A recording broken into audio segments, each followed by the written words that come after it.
If you visited the 6th floor mines, you've probably come across a mysterious sword stuck in the wall, pulled it out, and immediately died.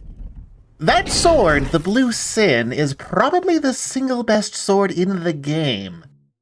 It starts off dealing magic damage, and you can curse it to deal more damage and set things on fire.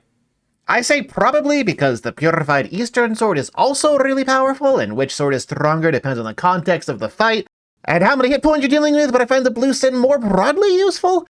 There's a commonly repeated myth that says you can use a ghoul or skeleton or the demon kid to pull out the sword and get it afterwards.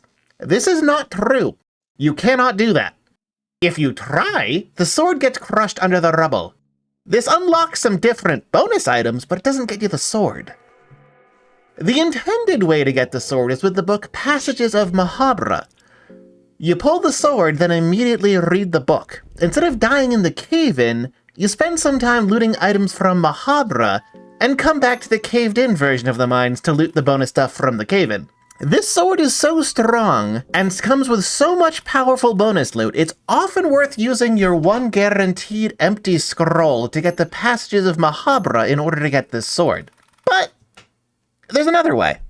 There's an unintended way. It still costs an empty scroll, and it's a lot more difficult, but there is a way to get Blue Sin without the Passages of Mahabre.